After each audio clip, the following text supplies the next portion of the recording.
اور آپ گھر جا کر جب بھی آپ کو فرصت ملے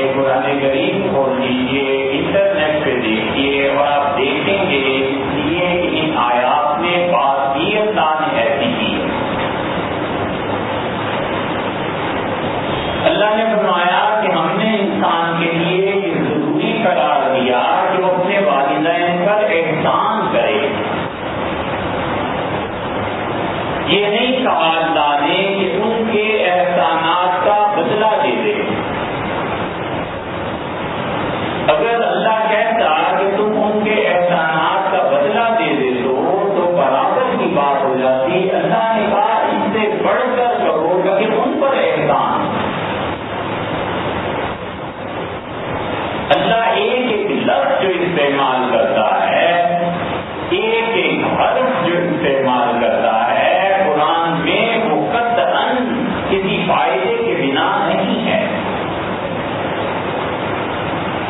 اس لیے اللہ کا سارا نظام یا عدل پر چل رہا ہے یا احسان پر، خدا کے یہاں ظلم نہیں ہے۔ تو اللہ کے لیے فرما دیتے کہ تم اپنے والدین کے ساتھ برابری کا سلوک کرو، عدل کرو، انصاف کرو، تو بات ٹھیک ہو جاتی کہ جیسے انہوں نے ہمارے ساتھ کیا، ہمیں پالا پوسا، ہم بڑھاپے میں ان کا خیال رکھیں اور ان کی موت تک ان کی نگہداشت کریں، بات ختم ہو جاتی۔ اللہ نے کہا احسانات اس سے بڑھ کر آگے چل کے نیکی کرنی ہے، اپنے والدین پر احسان کرنا ہے۔ اور پھر اللہ نے فرمایا والدہ کے متعلق، اس کا مطلب یہ نہیں ہے کہ والد کے احسان کچھ کم ہیں، وہ رزق کماتا ہے، حلال کی روزی لاتا ہے، اپنے بچوں کا خیال کرتا ہے، انہیں بھیک مانگنے سے بچاتا ہے، باپ کا یہ بڑا احسان۔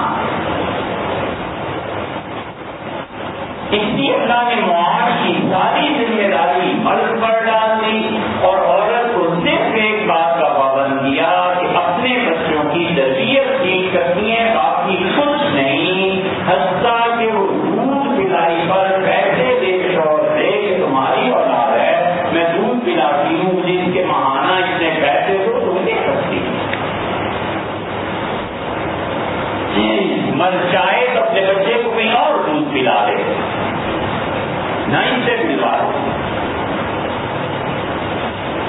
ذمہ داری اللہ نے ایک ہی رکھی کہ ان کے بیٹے، اس کی بیٹیاں انسان ہونے چاہیے۔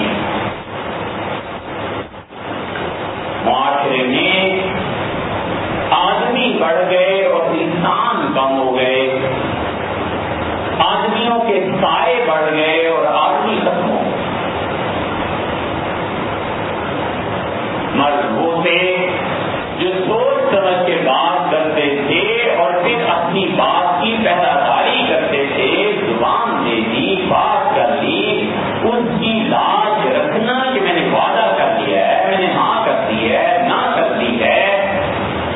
اب اتنے آدمی پیدا ہو گئے کہ اگر کوئی مرد مل جائے اور ہاں پر ڈٹ جائے کہ میں نے ہاں کی ہے، اب نہیں سنوں گا، تو وہ سارے آدمی مل کے کہتے ہیں کہ ضدی ہے جی، کیا کریں، اتنا آئے کو ان کی جو جی میں آئے بس کہہ دیتے ہیں، پھر سوچتے نہیں۔ حالانکہ اس نے سوچ سمجھ کے اگر بات کی ہو، اسے جم جانا چاہیے، اپنے الفاظ کی حقیقت تک رسائی ہونی چاہیے۔ اسی لیے حضور اکرم صلی اللہ علیہ وسلم نے فرمایا تمہارا باپ جنت کا دروازہ ہے، تم چاہو تو اس کو سنبھال لو اور چاہو تو اسے ضائع کر دو۔ لیکن قرآن شروع کرتا ہے اسے ماں سے، اور اللہ نے کہا ہم نے دونوں کے ساتھ یہ حکم دیا ہے کہ ان پہ احسان کرنا، یعنی اتنی نیکی ہو جائے کہ ان کی خدمات کا صلہ پورا ہونے کے بعد مزید آگے اضافے میں چلے گا۔ حملت ہو وہنًا علی وہن، اور اس کی ماں نے اسے اپنے جسم میں رکھا اور اس کے جھٹکے برداشت کرتی رہی۔ بچہ زندہ ہو، متحرک ہو، حرکت کرتا ہے، اس کروٹ پہ اس کروٹ پہ، ماں سے پوچھے اس کی جان پہ بن جاتی ہے کہ یہ کیا چیز ہے۔ اللہ نے کہا وہن علی وہن، کو ایک ایک جھٹکا صدمہ برداشت کرتی رہی اور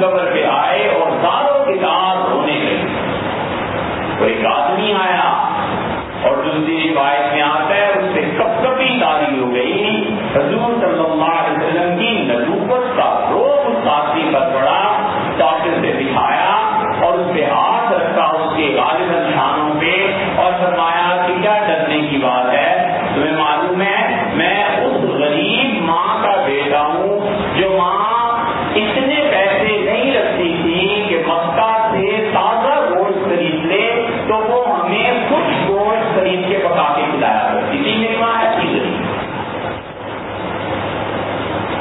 اللہ کہتا ہے بہت اور اس نے تمہیں بڑی تکلیف کے ساتھ اس دنیا میں روشن دن دکھائے، بڑا حق ہے اس کا اور بڑا تعلق ہے اس کا اپنی اولاد کے ساتھ، حتیٰ کہ وہ قبر میں پہنچ جائے اور اس کو زبان مل جائے تو اس کی قبر کی مٹی بھی دعا دیتی ہے کہ اس کی اولاد کو خدا برا دن نہ دکھائے۔ یہ سب شفقتیں ہیں اس کی، اور اللہ نے فرمایا حتیٰ اذا بلغ اشدہ، یہاں تک کہ اس کا بچہ جب جوان ہو جاتا ہے، طاقت آ جاتی ہے، جوانی اللہ کی بنا ہے۔ حضور صلی اللہ علیہ وسلم نے فرمایا شعبۃ من الجنون، اور یہ جوانی تو پاگل پن کا ایک حصہ ہے،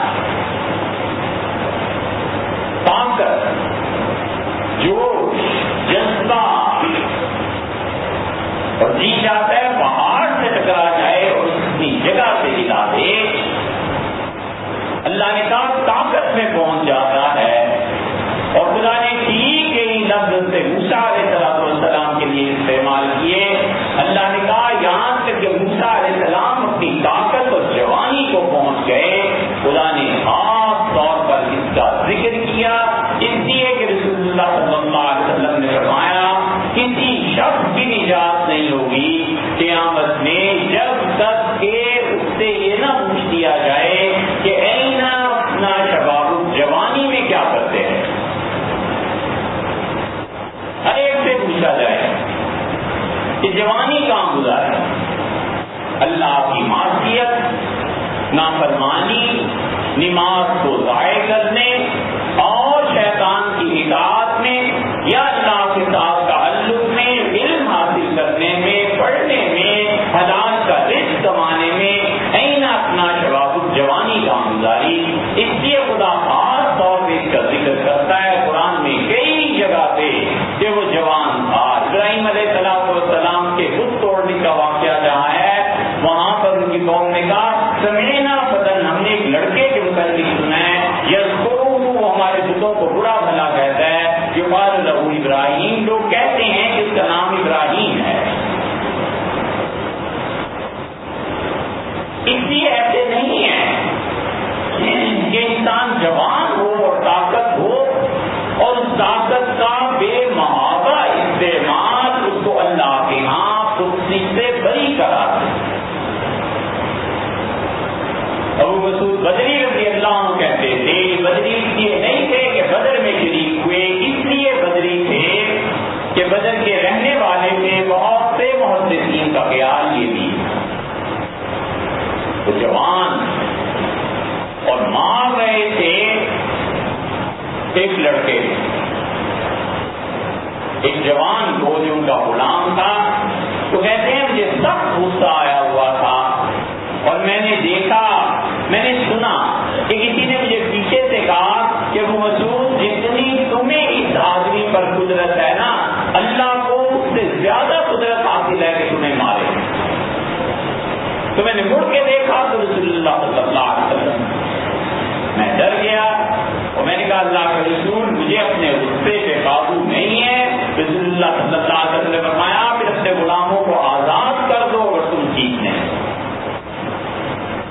اسی لیے اللہ کہتا ہے کہ تم میں سے جو شخص اپنی بیوی کے حقوق ادا نہیں کر سکتا اسے چاہیے کہ پھر نکاح نہ کرے اور صبر کرے۔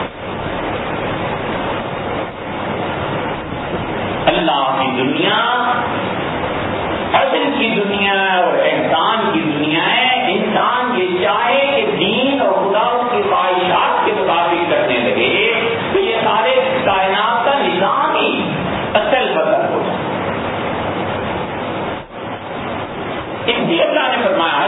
اذا بلغ اشدہ، یہاں تک کہ وہ بچہ جس کی ماں نے اسے بڑی تکلیف سے جنم دیا تھا جب اپنی جوانی کو پہنچتا ہے، وہ بلغ 40 سنہ، اور جوانی کی عمر گزار کر بھی 40 سال کی عمر کو جب وہ پہنچتا ہے تو پھر وہ اللہ سے یہ درخواست کرتا ہے.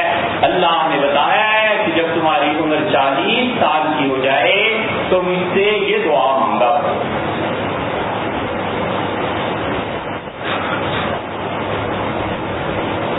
ہم سب سوچیں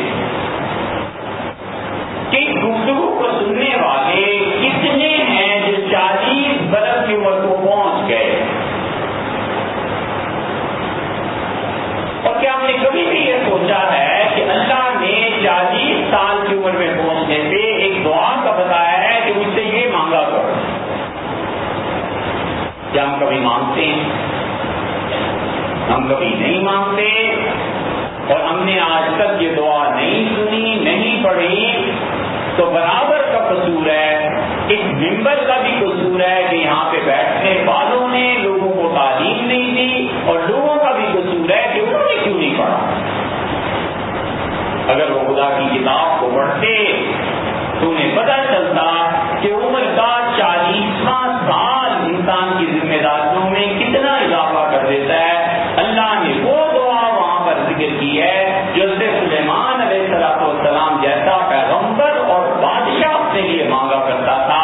اللہ نے دونوں جگہ تقریباً ایک جیسے الفاظ استعمال کیے ہیں، صرف آخری فکرے کو بدلا ہے. آپ سورہ آفاق 26ویں پارے میں جا کے اس کی 15ویں 16ویں آیت پڑھیے گا. اگر آپ کی عمر 40 سال کی ہے تو آپ کو اسے یاد کرنا ہے. اس دعا کو آپ نے سجدوں میں پڑھنا ہے. اس دعا کو آپ نے امام سلام پھیرنے سے پہلے اس کے ساتھ پڑھنا ہے، اور اس دعا کو صبح شام پڑھنا ہے. اللہ نے اس دعا پہ بڑے زبردست نتائج رکھے.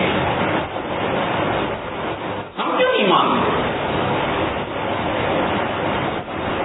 اس لیے کہ ہم علم حاصل نہیں کرتے. ہمیں سارے جہان کی سیاست کا پتہ ہے، اور ہم اپنی ذمہ داریوں سے غافل. انسان اتنا گر گیا ہے لاعلمی کی وجہ سے، سارے جہاں سے باخبر، اپنے جہاں سے بے خبر. اپنی ذمہ داریوں کا نہیں معلوم کہ اللہ نے کیا کہا ہے جب تم 40 سال کے ہو جاؤ تو ہم سے یہ کہا کرو. ہم نہیں مانگتے، نتیجہ یہ کہ ہماری اولادیں نہیں مانگی. ہم اپنے بچوں کو سکھائیں. باپ کی عمر 25-30 سال کی ہوتی ہے، شادی ہو جاتی ہے، 60-65-70 برس کا ہوتا ہے تو بچے 40 سال کے ہو جاتے ہیں. چاہیے کہ باپ کو بچوں کو سکھائے کہ بیٹے اب آپ 35 سال کے ہو گئے، 37 کے ہو گئے، یہ دعا یاد کیجیے، اسے پڑھا کیجیے. اس لیے کہ میری زندگی کا کچھ بھروسہ نہیں، میرے پاس تم پڑھو، کیونکہ میں اپنے والدین کے لیے پڑھتا ہوں. اللہ نے کہا بلغ اشدہ، یہاں تک کہ جب جوان ہو جاتا ہے، طاقتور، وہ بلغ 40 سنہ، اور 40 سال کی عمر میں پہنچ جاتا ہے تو پھر میرے سامنے ہاتھ پھیلا دیتا ہے، یعنی دعا مانگتا ہے. اور دعا دیکھیے ایک ایسی زبردست ہے، دین اور دنیا کی کون سی چیز ہے جو اس میں باقی رہ گئی ہے؟ کہتے ہیں رب اوزعنی ان اشکر نعمتک التی انعمت علی. اللہ آپ مجھے یہ توفیق دیں کہ جو انعامات ہے میرے رب تو نے مجھ پہ دیے ہیں میں اس کا شکر ادا کرتا ہوں. 40 سال کی عمر ہوتے ہوتے سیٹل ہو جاتا ہے، معاشی حالات ممالک کے اچھے ہوتے ہیں، اس کی اولاد ہو جاتی ہے، اپنے گھر بار کی فکر ہوتی ہے، اچھا خاصا سنجیدہ عمر کا ہو جانا چاہیے. تو وہ کہتا ہے سب سے پہلے اے خدا مجھے توفیق دے، تو نے جتنے انعامات مجھ پہ دیے ہیں اللہ میں تیرا شکر ادا کرتا رہوں. کہ سب سے پہلے اس نے اپنی ذات کی بات کی اور بے اوزعنی ان اشکر نعمتک التی انعمت علی وعلی والدی، اور اللہ جو احسانات آپ نے میری ماں اور میرے باپ پہ کیے تھے اے خدا میں ان کا بھی شکر تیرے سامنے ادا کرتا رہوں. مجھے یہ توفیق. بڑے احسانات سے ماں باپ سب سے بڑا احسان ماں باپ کا یہ تھا کہ آج ان کا بیٹا ان کے لیے دعا کر رہا ہے. اگر انہوں نے اس کی تعلیم صحیح نہیں کی, تربیت صحیح نہیں کی, نہیں اسے سکھایا کہ 40 سال کی عمر میں کیا کرنا ہے, وہ بچہ اپنے والدین کے لیے دعا نہیں مانگے گا. ایسے ہی جیسے معاف کیجیے گا, ہم میں سے بہت سے 40 برس کے ہیں اور انہوں نے کبھی اپنے والدین کے لیے دعا اس آیت سے نہیں مانگی. یہ پیرنٹس کا فرض. بچوں کو سکھائیں کہ بیٹے زندگی کا بھروسہ نہیں, جب 40 سال کے ہو جاؤ تو پھر یہ دعا اللہ سے مانگنا. ٹھیک یہی الفاظ حضرت سلیمان علیہ السلام نے یہ داؤد علیہ السلام کے بیٹے تھے.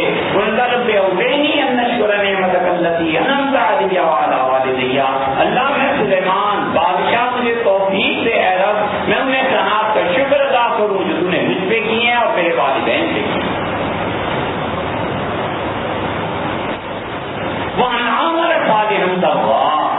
تیسری بات, اور اللہ مجھے توفیق دے میں اتنے اچھے کام کروں کہ اللہ آپ ان سے خوش ہو جائیں, آپ ان سے راضی رہیں. ساری زندگی کے لیے دعا مانگ لی کہ اے رب ایسے اعمال کی توفیق دے جن سے تو راضی ہو. اس کا مطلب یہ ہوا کہ اللہ ان اعمال سے بچا جن سے تو ناراض ہوتا ہے. وَأَصْلِحْ لِي فِي ذُرِّيَّتِي, اور اے رب میری اولاد کو بھی میرے لیے اچھا کر. والدین کے لیے بھی دعا ہو گئی, اپنے لیے بھی دعا ہو گئی, اور پھر اس کے بعد اپنی اولاد کے لیے بھی دعا ہو گئی. اصلح لی فی ذریتی, اللہ میری اولاد کو ایسا اچھا کر دے جو میرے کام آ سکیں. اے رب میں انہیں دیکھ کر خوش ہو جاؤں, اے رب میرے فرما بردار ہو جائیں. انی تبت الیک, اور ان 4 چیزوں کے بعد وہ کہتا ہے اللہ میں توبہ کرتا ہوں. وانی من المسلمین, اور اللہ اس پہ گواہ ہے کہ میں مسلمان. ہر نماز میں پڑھیے, سجدوں میں پڑھیے, بار بار اس آیت کو پڑھیے. اللہ نے کہا جب 40 سال کا ہو جاتا ہے تو مجھ سے یہ دعا مانگتا ہے. یہی چیز اللہ نے وہاں بھی کہی کہ سلیمان علیہ السلام جب ہو گئے بادشاہ تو انہوں نے اللہ سے دعا کی. ساری یہی دعا ہے, صرف آخر بھی انی تبت الیک وانی من المسلمین یہ ہمارے لیے ہے. وہاں سلیمان علیہ السلام نے کہا اللہ ادخلنی برحمتک, اللہ اپنی رحمت اپنے فضل سے مجھے میرے باپ دادا جو بڑے نیک انسان تھے, ابراہیم, اسماعیل, اسحاق, داؤد علیہ السلام, اللہ قیامت میں ان کے ساتھ کر. اور اس دعا کو پڑھنے والا جب اس کی دعا قبول ہو جائے, اسی لیے حدیث میں آیا ہے کہ حضور صلی اللہ علیہ وسلم جب دعا مانگتے تھے تو سب سے پہلے اپنی ذات سے شروع کرتے تھے. آپ جب جنازہ پڑھتے ہیں تو آپ کہتے ہیں کہ اللہم اغفر لحینا, اللہ ہم جو زندہ ہیں ہماری بخشش کر دے. وجہ اس کی کیا ہے؟ وجہ یہ ہے کہ اگر ہم خود ہی گناہ گار ہیں بخشش نہیں ہوئی تو ہم کسی گناہ گار کی کیا خدا سے سفارش کریں گے. تو آدمی گویا کہتا ہے اللہ سب سے پہلے میری تو معافی ہو جائے. اب جب معاف فرما دیا اپنے فضل سے تو اللہ ہمارے جو گردے ہیں ان کو بھی بخش. اس لیے رسول اللہ صلی اللہ علیہ وسلم اپنے لیے دعا مانگتے تھے. اللہ نے کہا جو ہم سے دعا مانگتا ہے جب 40 سال کا ہو جائے اور کہتا ہے کہ رب اوزعنی ان اشکر نعمتک التی انعمت علی, اللہ مجھے توفیق دے میں آپ کے ان انعامات کا شکریہ ادا کروں اے رب جو تم نے مجھ پہ کیے ہیں, وعلی والدیہ جو اللہ آپ نے میرے ماں باپ پر کیے ہیں. اور اے اللہ مجھے ایسا کر دے کہ میں نیک اعمال کروں جن سے تو خوش ہو جائے, اور میری اولاد کو بھی اچھا کر دے. اور اللہ میں توبہ کرتا ہوں جو کچھ اب تک ہو چکا, اور اللہ میں مسلمان ہوں جس پہ گواہ ہے. اللہ نے کہا جس کی دعا وہ قبول کر لیتا ہے, خدا کہتا ہے جو ہم سے یہ مانگتے ہیں ہم لوگوں ان کے نیک اعمال کو قبول کر لیتے ہیں. اور اللہ نے کہا نتجاوز عن سیئاتہم, اور ہم ان کے گناہوں کو معاف کر دیتے ہیں. 2 باتیں. اور اللہ نے کہا فی الجنہ, اور 40 سال کی عمر کے بعد جو یہ لوگ دعا مانگتے رہیں گے ہم انہیں جنت میں لے جائیں گے. اور آخر پہ لفظ دیکھیے کیا خدا نے کہے ہیں, کتنی زبردست بات ہے. اللہ نے کہا وعدہ صرف لوگوں یہ ہمارا سچا پکا وعدہ ہے تم سے, جو آدمی بھی یہ کرے گا ہم اس کے ساتھ وعدہ کرتے ہیں ہم سے معاف کرتے ہیں. ہم کیوں نہیں اس دعا کو مانگتے؟ گھر جائیے 26واں پارہ کھولیے سورہ احقاف, اور اس کی 16ویں آیت میں اللہ نے یہ ذکر کیا ہے سارا اس دعا کو یاد کرنا. اسی لیے فقہا کہتے ہیں کہ امام رکوع اور سجدے کی تسبیحات 5 مرتبہ پڑھے تاکہ مقتدی اطمینان سے 3 مرتبہ پڑھ سکے. اسی لیے درود شریف پڑھنے کے بعد لمبی دعائیں مانگنے کا امام کو حکم ہے تاکہ لوگ اطمینان سے دعا مانگ سکیں. سلام دینے سے پہلے یہ دعا مانگیے, سجدے میں جائیے تو یہ دعا مانگیے, صبح شام دعا مانگیے. اللہ کا شکر ادا ہوتا ہے اور والدین پہ اللہ نے جو احسان کیا ہے ایک طرح سے اس کا بھی شکریہ ادا ہوتا ہے. اس لیے چاہیے کہ اس دعا کو یاد کر لیں. یہ ایک جمعہ تھا جو اس سے ہٹ کے بات اس لیے کی کہ یہ ایک ضرورت کی چیز ہے اور ایک جمعہ آئندہ بھی اس سے ہٹنا ہے. اس لیے کہ کل رات امریکن پریزیڈنٹ اوباما نے جو اعلان کیا ہے شام کے بارے میں, اب سے سن کے آئیے گا کہ انہوں نے کیا کہا ہے تاکہ آپ کو اندازہ ہو کہ حضور صلی اللہ علیہ وسلم کی کون سی بات اس سے پوری ہوئی. نبی کریم صلی اللہ علیہ وسلم نے جو باتیں ارشاد فرمائی تھی کہ تمہارے ساتھ یہ ہو جائے گا, آئندہ جمعے کو یہ بات نہیں ہے کہ کوئی سیاسی بات کرنی ہے. سیاست تو لوگ جانے جن کا کام ہے.